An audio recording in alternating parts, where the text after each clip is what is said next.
3주 전에, 3주 전에 우리는 교회로 부름받은 성도가 하나님께 합당하게 올려드려야 할 영광에 대해서 함께 말씀을 나누었습니다. 에베소서에서는 하나님이 하늘에 속한 모든 신령한 복을 우리에게 주시기 위해서 선택하셔서 우리를 교회로 불러주셨다, 그렇게 말씀하고 있었죠. 그리고 하나님 사랑 가운데 하늘에 속한 모든 신령한 복을 누리는 성도는 당연하게 자연스럽게 하나님을 찬양하고 그분께 영광을 올려드릴 수밖에 없다라고 3주 전에 함께 말씀을 나누었습니다. 하늘에 속한 신령한 모든 복과 하나님 앞에 영광을 올려드리는 것, 이것은 동전의 양면과 같다 그랬죠. 뗄래야 뗄 수 없는 동전의 양면 같은 것이라서 한 세트로 아주 자연스럽게 묶여 다니는 것이라 말씀드렸습니다. 그래서 바울도 삼위 하나님의 사역을 설명한 후에 모든 성도가 하나님의 영광을 드러내야 함을 계속 반복해서 선포하고 있었습니다. 설명이 끝난 후에만 그랬나요? 설명을 시작하면서도 그랬죠. 찬송하리로다. 설명을 시작하면서도 하나님을 찬양할 것, 그 다음에 설명을 마치고 난 다음에도 하나님을 찬양할 것을 반복해서 선포했었습니다. 성부 하나님의 선택과 예정을 잘 이해하고 믿는 성도는 성부 하나님을 찬양할 수밖에 없습니다. 이를 알고 믿는 만큼 그 하나님께 순종하기 위해서 몸부림치고 우리가 가지고 있는 모든 것들을 하나님 앞에 기꺼이 자원함으로 내어드릴 수 있게 되겠죠. 성자 예수님의 속량과 구속을 잘 이해하고 믿는 성도는 당연히 예수님을 찬양하게 될 겁니다. 이를 알고 믿는 만큼 여러분들이 삶 속에서 잘 못 살아갈 때 그 예수님께 너무 죄송하고 미안하고 송구스러워서 가슴을 치며 통곡하게 될 것이고, 철저하게 회개하면서 다시는 그 죄 가운데 들어가지 않도록 몸부림치며 살아가게 될 거예요.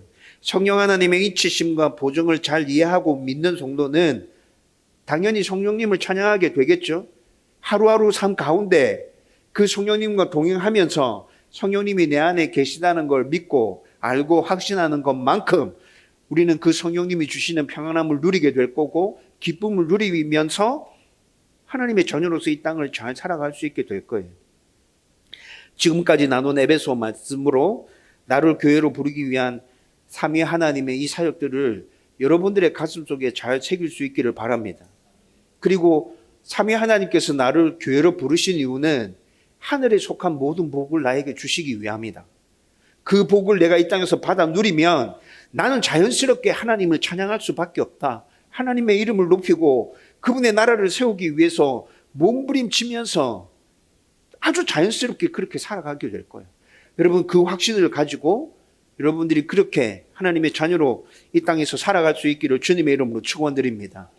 여러분, 오늘은 에베소 성도를 위한 바울의 기도를 통해서 부름받은 교회는, 부름받은 성도는 어떤 기도에 힘써야 하는지 한번 살펴보려고 합니다. 여러분, 오늘 우리가 15절에서 19절까지 말씀을 읽었는데, 오늘 읽었던 이 본문 말씀을 잘 살펴보면 바울이 네 부분에서 기도하고 있다는 걸 발견하게 될 겁니다. 이 네 가지 기도를 함께 나누고 싶은데요. 첫 번째는 우리를 교회로 부른 하나님의 무한한 사랑과 은혜에 대한 감사입니다. 여러분, 15절과 16절에 보면 바울은 에베소 성도들을 생각하면서 날마다 감사하노라 이렇게 말하고 있죠. 뭐 때문에 감사합니까? 바울이 지금 에베소 성도들이 믿음을 지키며 사랑을 행하면서 살고 있다는 소식을 들어서 그 소식 때문에 매번 에베소 성도들을 기도할 때마다 감사한다고 그렇게 얘기하고 있어요. 여러분, 지금 에베소서를 기록할 때 바울은 로마 감옥에 갇혀져 있습니다.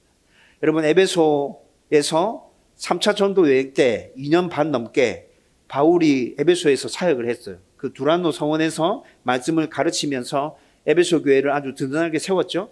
그리고 난 다음에 3차 전도 여행을 마무리 짓고 바울은 우여곡절을 겪으면서 로마로 이동하게 되는데, 그래서 지금 바울은 로마에 갇혀 있어요. 로마 감옥에 갇혀 있는 상태고, 에베소 교회를 떠나서 로마에 갇혀 있는 이 중간의 세월이 한 4년 정도가 흘렀어요. 4년의 세월 동안 바울은 에베소 교회에 있는 성도들 한 사람이라도 만나면 보지 못했고 그냥 단지 그들에 대한 소식을 지금 건너서 소식으로 전해 듣고 있다는 거죠. 그런데 그 소식 중에 믿음을 지키고 사랑을 행한다는 소식이 계속 들려와요. 그래서 너무 감사하다는 거죠. 에베소 성도들을 위해서 기도할 때마다, 그 감옥에서 기도할 때마다 감사하지 않을 수 없다는 거예요. 여러분, 그렇다면 에베소 성도들은 왜 삼위 하나님을 이렇게 잘 붙들고 믿고 있는 걸까요? 왜 그들의 행위 가운데 이 사랑이 나타나고 있는 걸까요? 여러분, 이건 너무 당연한 것 아닙니까? 그들은 바울이 지금 에베소서를 시작하면서 앞에 설명했던 그 삼위 하나님의 구속 사역들 있잖아요. 에베소 성도들은 바울이 에베소 교회 가운데 같이 있지 않았지만 예전에 바울이 가르쳐줬던 그 진리의 말씀을 잘 붙들고 있거든요. 그 말씀을 지켜내기 위해서 열심히 치열하게 몸부림치고 있거든요. 그래서 에베소 성도들 가운데 믿음이 굳건하게 서 있는 것이고 사랑의 실천들이 끊임없이 나타나고 있는 것이라고요. 여러분, 15절 말씀에 이렇게 시작합니다. 이로 말미암아. 여러분, 이 문구가 앞에 3절에서 14절까지 바울이 설명했던 그 삼위 하나님의 구속사역 모두 다를 지금 통틀어서 얘기하고 있는 거예요. 이로 말미암아. 에베소 성도들이 그 삼위 하나님의 구속사역을 잘 붙들고 있고 그것을 잘 지켜내기 위해서 열심히 몸부림치고 있다는 그 소식은 결국에는 바울이 설명했던 그 삼위 하나님에 대한 구속사역에 대한 진리 위에 그들이 잘 서 있다는 증거가 되잖아요. 그것 때문에 지금 이들이 이렇게 믿음의 실천들을 잘 행하고 있다는 것이죠. 여러분, 에베소 교회 성도들은 성부 하나님의 선택과 예정을 굳게 붙들고 믿고 있었습니다. 성자 예수님의 속량과 그 구속을 굳게 붙들고 믿고 있었다고요. 성령 하나님의 인치심과 보증, 그걸 절대 놓아버린 적이 없다고요. 그래서 삼위 하나님의 사역에 대한 굳건한 믿음을 그걸 바탕에 깔고 하나님을 사랑하고 이웃을 사랑하면서 사랑의 열매를 계속 맺혀가고 있다는 것이죠. 여러분, 여기서 우리가 꼭 기억해야 할 것이 있습니다. 여러분, 믿음은 나무로 치자면 믿음은 뿌리입니다. 그리고 사랑은 그 나무의 열매입니다. 여러분, 뿌리가 튼튼해야 열매가 맺힙니다. 믿음이 튼튼하지 않으면 사랑은 절대 우리 삶 가운데서 나타나지 않습니다. 여러분, 뿌리가 튼튼합니다. 그런데 열매가 맺히지 않는 나무도 있습니다. 소용이 있습니까? 주인이 뭐라 얘기하죠? 신약 성경에 보면 주인이 그런 나무를 뭐라 얘기합니까? 찍어버리라.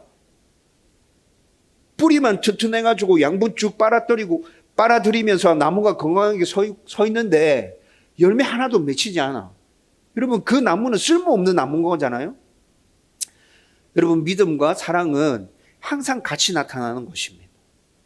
여러분, 이 사실을 우리가 분명하게 기억하고 있어야 된다고요. 에베소 성도들은 믿음과 순종의 균형을 잘 유지해서 믿음의 열매, 즉 사랑을 삶 속에서 계속 열매 맺히고 있었어요. 사람들의 눈에 그게 계속 보였다고요. 그래서 바울은 이 소식을 듣고 에베소 성도들을 위해서 기도할 때마다 먼저 감사할 수밖에 없는 거예요. 먼저 감사하게 되는 거죠. 16절에 분명히 나타나잖아요. 내가 너희들의 소식을 듣고 먼저 감사한다. 여러분, 바울이 에베소 성도들을 위해서 기도할 때 왜 감사를 먼저 하는지 이제 설명이 됐죠. 여러분, 저는 바울에게서 넘쳐나는 이 감사가 저와 여러분들 가운데서 풍성하게 넘쳐났으면 좋겠습니다. 저와 여러분들이 믿음의 뿌리를 깊이 내리고 그 믿음에 든든하게 서서 우리의 삶 가운데서 사랑의 열매가 계속 맺히는 것들을 우리의 눈으로 목도하면서 그래서 어렵고 힘들지만 그냥 자연스럽게 기도하려고 눈 감으면 하나님 감사합니다. 여러분, 이 고백이 먼저 나왔으면 좋겠다고요. 여러분들의 삶 가운데서 이 고백이 먼저 나왔으면 좋겠고 우리 교회 사역 가운데 이 감사가 먼저 흘러났으면 좋겠어요. 여러분, 이렇게 되려면 어떻게 해야겠습니까? 우리도 믿음 위에 굳건하게 서 있어야죠. 성부 하나님이 행하신 그 사역 확실하게 붙들고 있어야죠. 성자 예수님이 행하신 그 십자가 사역 절대 놓쳐버리면 안 되죠. 성령님이 내 안에 함께 계신다는 것, 그 확신에서 흔들리면 안 된다고요. 여러분, 이 믿음을 굳건하게 붙들고 이 믿음에서 확실하게 뿌리 내리고 있을 때 우리의 삶 가운데서도 사랑의 열매가 맺혀지게 될 겁니다. 아주 자연스럽게 하나님을 사랑하게 될 것이고, 아주 자연스럽게 내가 가지고 있는 적은 것이라 할지라도 그것으로 이웃을 사랑하기 위해서 노력하고 있는 모습들이 우리의 삶 가운데서 나타나게 될 것이라고요. 여러분, 내 눈에 그런 모습이 보여요. 아, 내가 정말 열심히 살아가고 있구나. 우리 성도들의 모습에서 그런 모습이 보여요. 아, 우리 성도들 각자 개개인의 삶 속에서 정말 열심히 그렇게 살아가고 있구나. 여러분, 이런 모습들이 보이고 하나하나 모여지면 그것들이 자연스럽게 감사로 표출되어진다고. 저는 저와 여러분들의 삶을 통해서 이런 감사가 우리 개인의 삶에서 또 우리 교회 가운데서 넘쳐나기를 주님의 이름으로 축원드립니다.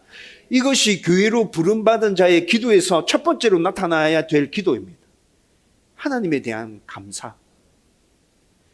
여러분, 바울은 오늘 말씀을 또 읽어보면 이 감사에서 멈추지 않고 그 다음에 에베소 성도들을 위해서 또 기도 제목들 여러 가지를 가지고 계속 기도하고 있다고 합니다. 여러분, 감사가 나타났다는 것은 우리가 오늘 첫 번째 찬양으로 감사에 대한 찬양을 했는데 그 찬양의 감사에 보면, 아니 그 찬양의 가사에 보면 좋은 일이 있어도 나쁜 일이 있어도 늘 감사해야 된다고 얘기하잖아요. 그런데 우리가 감사하는 것들을 주로 살펴보면 주로 좋은 일 있을 때 감사하게 되죠. 여러분, 지금 오늘 본문에서도 마찬가지입니다.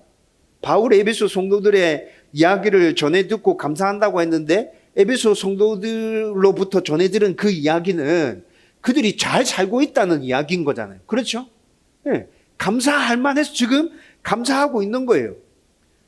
그러면 우리는 또 이렇게 생각할 수 있을 거예요. 아니, 잘 살고 있어서 지금 바울 마음 가운데 감사가 넘쳐나고 있는데, 매일 감사하고 있는데, 그런데 또 무엇을 더 기도한다는 거지? 바울의 마음 가운데 에베소 성도들을 위해서 이런 감사가 넘쳐났다는 것은 오늘 본문 내용을 읽어보니까 에베소 성도들이 정말 잘 살고 있다는 거잖아요. 그렇죠?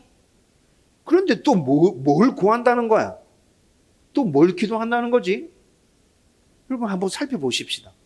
과연 이 기도가 필요한 기도인지, 바울이 그냥 쓸데없이 염려해서 기도하는 것인지. 여러분, 두 번째 바울이 강구하는 것은 하나님이 그들에게 지혜와 계시의 영을 주사 하나님을 더 풍성히 경험하고 알기를 간구하고 있습니다. 오늘 17절 말씀에 나타납니다. 여러분, 여기서 바울이 얘기하고 있는 지혜는 사람과 사물과 사건과 상황을 깊이 있게 정확하게 잘 이해하고 깨달아서 적절하게 잘 판단하고 행동하는 것을 얘기하는 걸 지혜라 합니다. 여러분, 우리가 알고 있는 지혜, 그런 거죠. 네, 상황에 따라서 판단을 제대로 하고 적절하게 결정해서 맞는 행동 취하는 거, 그게 지혜로운 삶의 모습이잖아요. 여러분, 지금 바울이 얘기하고 있는 계시는 감추어져 있는 비밀을 이해하고 깨닫는 걸 얘기합니다. 감추어져 있는 비밀을 이해하고 깨닫는 거. 여러분, 그런데 지혜와 계시로 하나님을 풍성히 알게 하는 것, 지금 이걸 구하고 있는데 지혜를 주시는 분 누구죠? 우리 가운데 계시해서 깨닫게 하시고 이해케 하시는 분은 누구시죠? 이건 다 성령님의 사역이에요. 성경을 찾아보면 성령님께서 이 사역을 우리 가운데서 행하신다고 말씀하고 있습니다. 구약의 이사야 선지자, 이사야 11장 2절 말씀해 보면 이사야 선지자가 하나님을, 성령을 여호와의 영이라고 얘기하고 있어요. 여호와의 영. 그리고 11장 2절 말씀 뒷부분 쭉 읽어보면 앞에서 여호와의 영이라고 얘기했는데 이 여호와의 영인 성령을 지혜의 영이라고 또 이사야가 얘기하고 있습니다. 그러니까 구약 가운데도 성령은 지혜를 주시는 분으로 그들 가운데 역사하고 있는 것이죠. 바울은 또 신약에서 이렇게 얘기합니다. 고린도전서 2장 6절에서 16절까지 아주 길게 설명하는데 성령께서 하나님의 지혜를 성도들에게 계속해서 부어주고 계신다고 선포하고 있어요. 성도들에게 성령님이 하나님의 지혜를 계속 부어줘서 하나님의 비밀을 성도들이 깨달아 알 수 있도록 성령이 그들을 그렇게 우리 가운데서 역사하고 있다고 지금 얘기하고 있거든요. 여러분, 이뿐만이 아니라 감춰진 비밀을 깨달아서, 즉 하나님의 계시를 깨닫게 우리 가운데 그걸 받아서 전달해 주는 것, 성경을 읽어보면 이런 사람들 여러 등장합니다. 그렇죠? 하나님의 계시를 받아서 그 계시를 우리가 이해하고 깨달을 수 있도록 전달해 주는 사람, 구약에 이런 사람 진짜 많이 등장하죠? 선지자들이 전부 다 이런 사역했어요. 여러분, 구약과 신약에서 하나님의 계시를 전달받아서 전해줬던 대표적인 인물 한 사람씩 꼽아보라 하면, 여러분 오늘 우리가 함께 나눴던 이 계시의 측면에서 저는 구약에서는 다니엘을 꼽고 싶어요. 여러분 다니엘서를 읽어보셨나요? 그 뒷부분에 제국의 흥망성쇠에 대한 하나님께서 다니엘에게 보여주시는 계시가 있죠. 바벨론과 메대와 바사와 헬라 나라가 어떻게 될 것인가에 대해서 하나님께서 다니엘에게 계시로 보여주셨습니다. 다니엘은 받았던 계시를 글로 남겼습니다. 그래서 이후에 모든 사람들이 하나님께서 감춰놓으신 그 계시를 다니엘에게 주신 그 계시에 대한 환상을 통해서 알 수 있게 만들어 놓으셨죠. 여러분 신약으로 넘어오면 이런 사람 또 누가 떠오르죠? 저는 사도 요한을 꼽고 싶습니다. 여러분 사도 요한이 밤못섬에서 마지막 날 일어날 일에 대해서 하나님께로부터 계시받아서 기록해서 남겨놓은 성경이 요한계시록이잖아요. 여러분 우리는 그 요한계시록의 말씀을 읽으면서 최후의 마지막 날 어떤 일이 일어날 것인지에 대해서 함께 나누고 하나님의 은혜를 누리고 소망으로 그것들을 붙들고 있습니다. 여러분 이렇게 하나님께서 계속해서 계시를 성령 하나님께서 계속해서 계시를 말씀해 주시고 깨닫도록 역사해 주고 계세요. 그런데 성령 하나님께서 구약 가운데도 계시해 주셨고 신약 가운데도 계시해 주셨는데 그 계시해 주시는 대상을 살펴보면 대상에 대해서는 구약과 신약에서 약간의 차이가 납니다. 여러분 구약에서 성령께서 지혜를 주시고 계시해 주실 때는 특정 사람들에게만 그렇게 해주셨어요. 삼손에게 성령님이 강력하게 임했습니다. 하나님의 특별한 능력이 그의 가운데서 나타났습니다. 여러분 모세를 도와서 모세와 함께 이스라엘 백성들을 이끌어갔던 10부장, 50부장, 100부장, 1000부장, 이스라엘 장로들, 족장들 막 이렇게 있죠. 여러분 그들 가운데 성령이 임했다고 나옵니다. 여러분 구약시대 때는 이렇게 특별한 사람들 가운데 성령 하나님이 임하는 거예요. 그들에게 능력을 주시고 지혜를 주시고 계시해 주시고 그래서 하나님의 일들을 감당할 수 있도록 해주시는 거죠. 신약에는 어떻게 바뀌죠? 신약에는 구약에 특별하게 임했던 그 하나님의 능력, 성령 하나님의 능력이 신약으로 넘어오면 예수 그리스도를 구주로 영접하는 모든 사람들에게 다 임한다고 말하고 있습니다. 분명히 대상에 있어서 차이가 납니다. 구약에서는 특별한 사람들, 신약에서는 예수를 주로 고백하는 모든 사람들. 여러분 그래서 바울은 교회로 부름받아서 성령과 동행하는 성도에게 하나님을 아는 지혜와 계시의 영이 그들 가운데 풍성하게 부어지면 좋겠어요. 하나님, 이 사람들이 날마다 하나님을 더 깊고 넓고 더 높이 알아갔으면 좋겠어요 라고 기도하고 있다는 것이죠. 저와 여러분들 안에 성령 하나님 내주에 계십니다. 이 성령님의 사역은 지혜를 주시고 계시해 주시는 사역입니다. 우리 가운데도 지금 그렇게 하고 계십니다. 그렇다면 그 성령님으로 말미암아 우리는 참회 하나님을 더 깊이, 더 높이, 더 넓게 알아갈 수 있겠습니까? 알아갈 수 있죠. 그래서 바울은 그 기도를 하고 있는 거예요. 하나님, 에베소 성도들이 하나님을 제대로 알고 정말 잘 섬기고 있어요. 그런데 하나님, 이들이 하나님을 더 많이 알았으면 좋겠어요. 성경에서 얘기하는 그 하나님 완벽하게 알 수는 없지만, 그렇지만 하나님, 내일이 오늘보다 조금 더 이들이 하나님에 대해서 알아갈 수 있었으면 좋겠어요. 바울은 지금 이 기도를 하고 있는 것이라고요. 여기서 하나님을 안다는 말의 원어를 살펴보면, 헬라 원어를 살펴보면 철저하고 정확하게 아는 지식을 말하고 있습니다. 여러분, 뭔가를 철저하고 정확하게 알기 위해서는 이론만 아는 것으로는 부족하죠. 이론만 아는 것으로는 뭔가를 철저하고 정확하게, 분명하게, 선명하게 알 수 없다고요. 그런데 만약 우리가 알아야 할 대상이, 우리가 알아야 할 것이 사람이나 하나님과 같이 인격적인 대상이라면 이건 훨씬 더 어려워집니다. 여러분, 인격적인 대상은 그에 대한 이론적인 지식을 가지고 있고 몇 번 만나서 그를 경험해 본다고 그를 다 알 수 있는 게 아닙니다. 인격적인 대상은 어떻게 해야 되죠? 그를 완전히 알려고 하면 1대1로 만나서 깊숙하게 교제해야 알 수 있습니다. 여러분, 사람들 몇 번 만나서 얘기해보고 대화해보면 그 사람의 특성 정도는 파악될 수 있을 거예요. 그런데 그 사람 속에 들어있는 모든 것들을 이해하고 알 수 있습니까? 몇 번 만나고 난 다음에 나는 그 사람 잘 알아, 이렇게 말할 수 있나요? 그렇게 될 수 없죠. 친밀한 관계가 유지될 때 인격적인 대상을 우리는 온전히 알아갈 수 있는 것이라고요. 여러분, 삼위 하나님을 이렇게 알아가기 위해서 우리에게 반드시 필요한 건 뭡니까? 저는 두 가지 말씀드리고 싶습니다. 하나님의 말씀이 성경과 내 안에 내주하시는 성령님의 역사.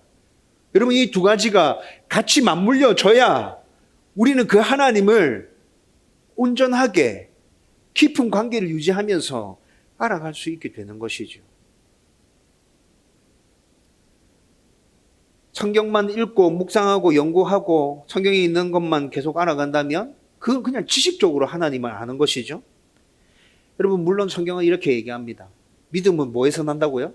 들음에서 난다고요. 믿음은 들음에서 난다.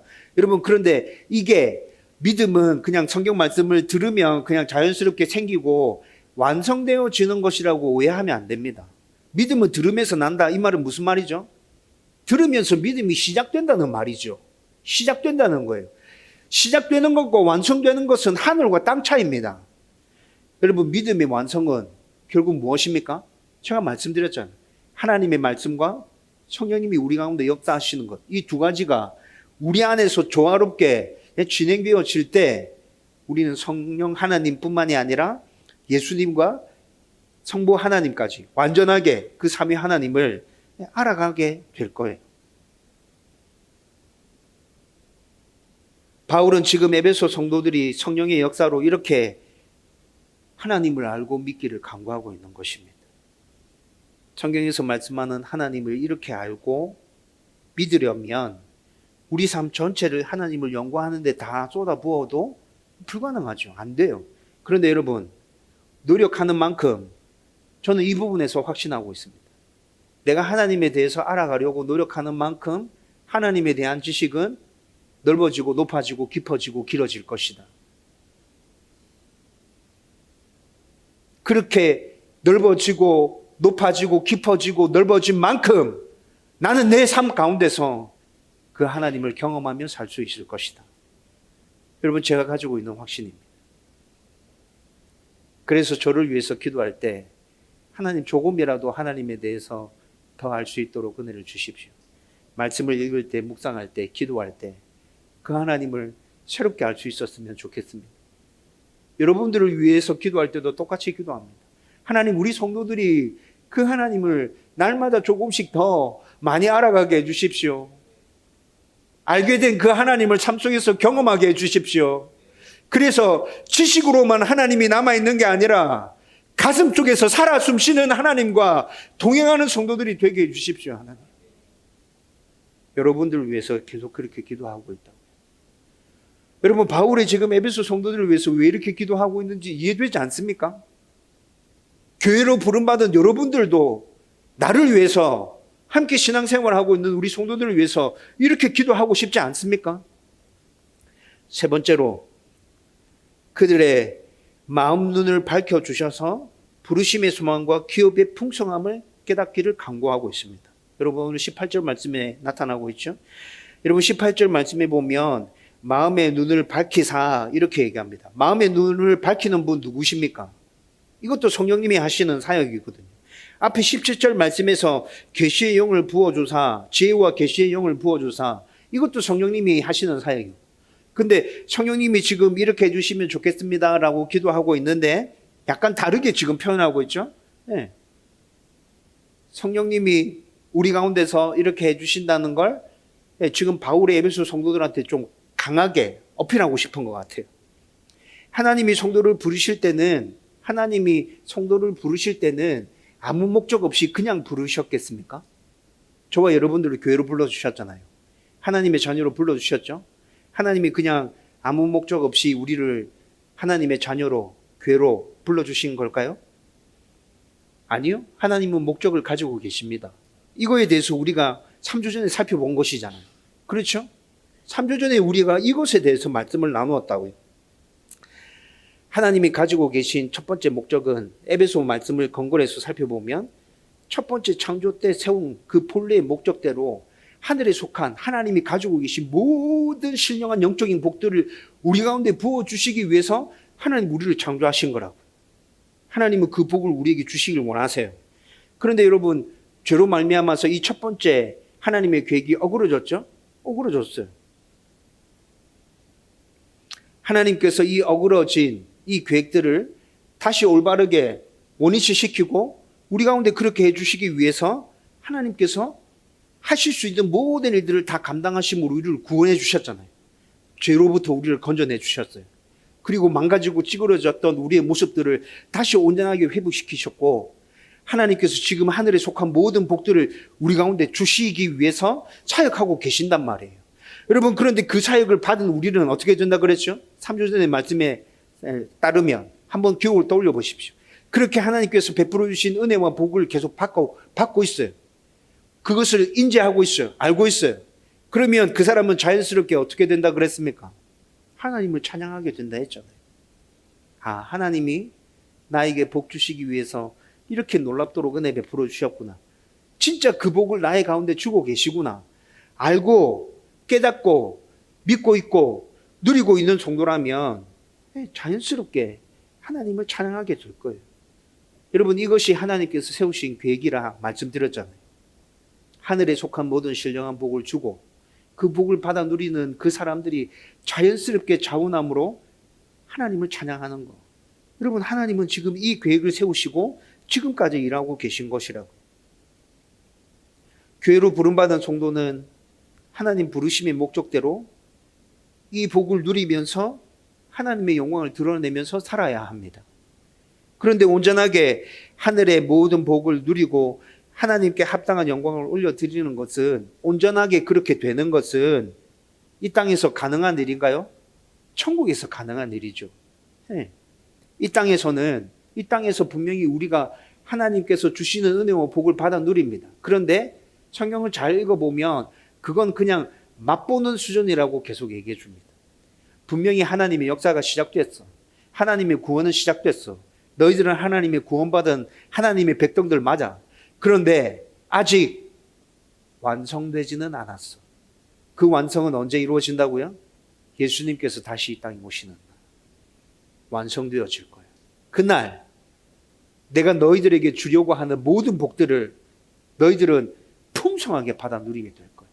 그날 나와 온전한 교제를 누리게 될 거고, 그날 너희들은 나와 영원토록 함께 천국에서 나를 찬양하면서 그렇게 지내게 될 거야. 여러분, 성경에서 하나님께서 그렇게 말씀해 주고 있거든요. 이 땅에서 분명히 하나님의 은혜와 복을 받아 누리고 있지만 그건 완성된 게 아니에요. 완전한 게 아니에요. 그 완성은 마지막 날 이루어지게 될 거라고. 우리는 지금 이 소망을 품고 살아가고 있잖아요. 이 소망을 품고 살아가고 있는 거예요. 여러분, 그래서 18절에서 얘기하는 건 뭡니까? 그의 부르심의 소망, 그의 부르심의 소망. 하나님께서 우리를 불러주신 목적들 살펴봤죠? 네. 그 은혜와 그 복들을 누리고 있어요. 근데 아직 완전하지 않아요. 우리는 완전함을 소망하고 있어요.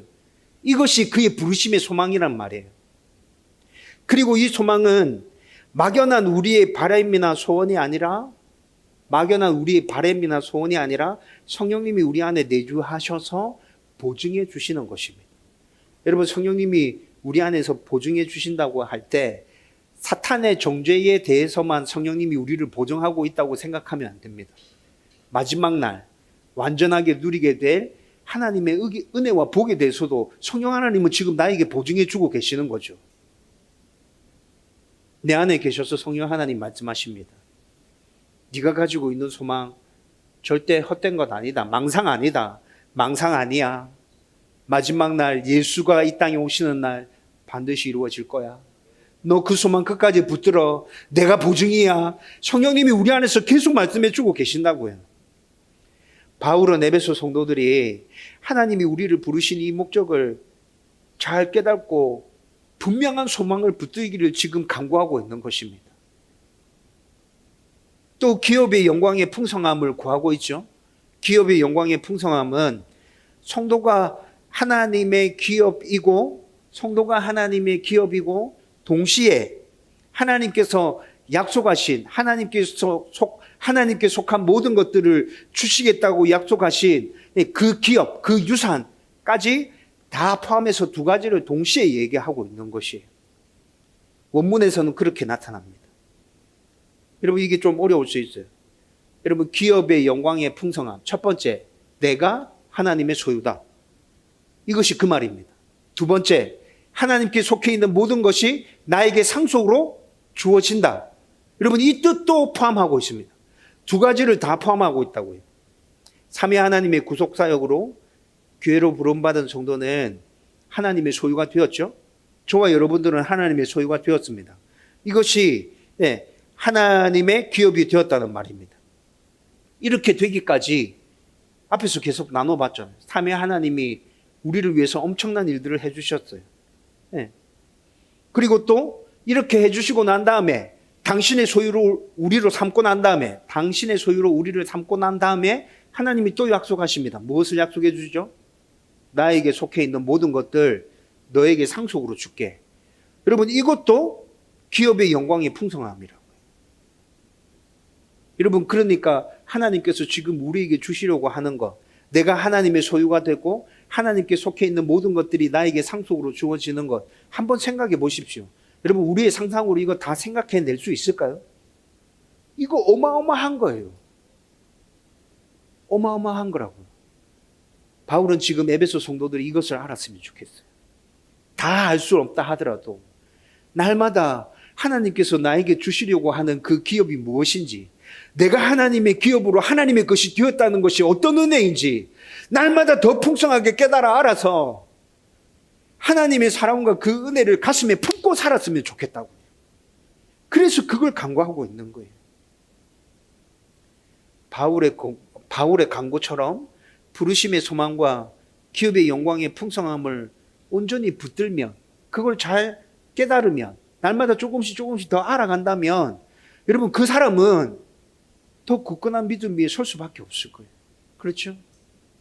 더 굳건한 믿음 위에 서서 하나님을 찬양하게 될 것이고, 하나님의 나라를 이 땅 가운데 세우기 위해서 자기가 할 수 있는 최선을 다해서 노력해 가겠죠. 마지막으로 네 번째, 하나님의 힘과 위력과 역사하심으로 그의 능력이 지극히 크심을 깨달아 알기를 간구하고 있습니다. 19절에 이는 앞서 살펴본 성도의 소망, 부르심의 소망, 기업의 풍성함, 이것들이 실현되기 위해서 꼭 필요한 것입니다. 하나님의 능력만이 우리의 소망을 온전하게 이루실 수 있습니다. 하나님의 능력만이 우리에게 당신께 속한 모든 것들을 상속으로 넘겨줄 수 있다고요. 그래서 이 능력은 반드시 필요한 것입니다. 그런데 바울이 이 하나님의 능력을 강조해서 성도들한테 얘기하고 싶은 것 같아요. 그래서 힘, 위력, 역사, 하나님의 능력을 다 뜻하는 단어들인데 다르게 표현했어요. 힘은 내재되어 있는 하나님의 능력을 말합니다. 안에 품어져 있는, 내재되어 있는. 위력은 밖으로 드러나고 있는 하나님의 능력을 나타내는 거고요. 역사는 초자연적인 기적을 나타내는 거예요. 근데 이 세 개 다 하나님의 능력을 나타내는 것들이에요. 바울은 이 세 가지를 따로따로 구분해서 지금 말하고 싶은 게 아닙니다. 힘은 내재되어 있는 하나님의 능력이야. 위력은 밖으로 드러나는 하나님의 능력이야. 역사는 초자연적인 거야.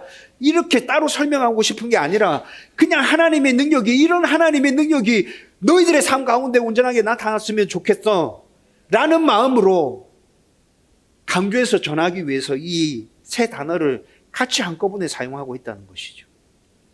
여러분, 이런 하나님의 능력이 어떻게 나타났습니까? 이 하나님의 능력은 성도를 구원하기 위한 삼위 하나님의 모든 사역을 통해서 이미 나타났습니다. 또 믿어서 구원을 얻는 성도들에게 지키시고 보존하시고 인도하심으로 이 하나님의 능력은 계속해서 나타나고 있습니다.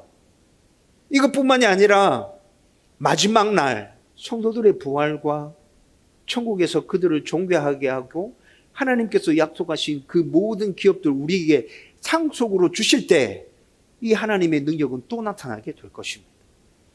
여러분, 지금 바울은 이런 하나님의 능력을 에베소 성도들이 잘 깨닫고 이해하고 날마다 삶 속에서 그 하나님의 능력을 누리면서 기쁘고 평안하게 살았으면 좋겠다. 내 앞에 어렵고 힘든 일들 끊이지 않고 계속 다가가고 있지만 하나님 능력 있으신 분이야. 그 하나님이 지금 나와 함께 계셔. 나를 인도해 주고 계셔. 여러분, 에베소 성도들이 이 사실을 안다면 그 힘들고 어려운 일들 잘 인내하고 견딜 수 있겠죠. 참을 수 있겠죠. 기뻐할 수 있겠죠. 하나님의 평안을 누릴 수 있겠죠. 여러분, 바울은 지금 그 기도를 하고 있는 거예요. 하나님의 능력을 이들이 깨달아 알았으면 좋겠습니다. 하나님에 대한 이런 모든 것이 이론적인 지식만이 아니라 경험까지 더해져서 온전하게 믿어지기를 바울은 지금 기도하고 있는 것입니다. 교회로 부름받은 성도에게 바울의 간구가 응답된다면 분명히 그는 더 좋은 하나님의 사람으로 굳게 설 것입니다. 그리고 이 세상에서 모든 성도가 이루어야 하는 성화는 바울의 이 간구가 이루어질 때 가능하게 되는 것이죠. 여러분, 우리는 점점 예수 그리스도를 닮아가야 되잖아요. 근데 점점 예수 그리스도를 어떻게 닮아갑니까? 하나님에 대해서 더 풍성하게 알고 부르심의 소망을 더 굳건하게 붙잡고 기업의 풍성함을 소망하고 그걸 갈망하고 하나님의 능력이 날마다 내 속에 역사하고 있다는 것을 알 때 우리는 점점 예수 그리스도를 닮아가고 성화되어질 것이라고요. 따라서 성도인 우리는 자신과 한 공동체를 이룬 다른 일을 위해서 늘 이렇게 기도해야 될 것입니다. 그러면서 함께 더 온전한 교회를 세워가고 그러면서 또 더 풍성한 하나님의 이 은혜를 함께 누리면서 감사가 넘쳐나기를 주님의 이름으로 축원드립니다. 여러분, 이제 말씀을 정리하려고 합니다. 저는 바울의 이 기도를 묵상하면서 이미 우리 성도들을 위해서, 여러분들을 위해서 이렇게 기도하고 있었지만 이 기도 제목 절대 놓치면 안 되겠다. 우리 성도들을 위해서 날마다 더 이렇게 기도해야겠다. 이런 마음이 진짜 간절하게 솟아올랐어요. 교회로 부름받은 성도는 바울이 기도하는 모든 부분에서 분명한 지식과 깨달음과 믿음이 있어야 합니다. 또 잘 생각해 보면 바울이 간구한 것들은 이 세상에서 신앙생활을 하는 성도에게 모두 다 꼭 필요한 것들입니다. 이런 은혜가 우리 가운데 주어지지 않는다면 우리는 하나님의 사람으로서 이 땅 가운데 잘 살아갈 수 없어요. 부르심의 소망은 과거에 일어난 일에 대한 분명한 이해와 깨달음으로 하나님을 더 굳게 붙들기 위한 간구입니다. 하나님이 나를 왜 불러주셨는지, 부르시기 위해서 어떤 일을 해주셨는지, 과거에 하나님 나에게 베풀으신 은혜를 기억하는 것이죠. 네, 그래요. 이런 이해와 깨달음이 없다면 우리는 구원받은 성도가 아닙니다. 부르심에 대한 소망이 우리 안에서 간절하게 일어나지 않는다면 여러분은 구원받은 성도가 아니라고요. 기업의 영광의 풍성함은 미래에 일어날 일들에 대한 소망을 품고 간절히 간구하는 것입니다. 마지막 날 완전하고 완벽하게 우리 가운데 상속이 주어진다 했잖아요. 그 일들을 기대하면서 여러분 기업의 풍성함을 소망하고 있는 것이잖아요. 이런 이해와 깨달음이 없다면 성도가 된 후에 믿음을 꾸준하게 붙드는 것이 어려워집니다. 마지막 날 하나님이 나에게 그런 유산은 상속해 줄 거야. 지금 비록 힘들고 어렵지만 성령 하나님 또 내 안에 내주에서 능력 베풀어 주고 계시니까 난 잘 참고 견디면 돼. 여러분, 이런 믿음으로 버텨나갈 힘이 생기지 않잖아요. 미래에 일어날 일들에 대해 소망함이 없으며 하나님의 능력이 지극히 크심을 깨달아 아는 것은 현재 우리의 삶에서 하나님을 더 굳건하게 붙들기 위한 간구입니다. 하나님의 능력이 지금 현재 내 삶 가운데서 날마다 역사하는 것, 경험하는 것. 이런 이해와 깨달음이 없다면 현실의 삶에서 하나님의 기쁨과 평안을 누리는 것, 현실의 삶에서 그 은혜를 누리는 것 불가능하게 될 겁니다.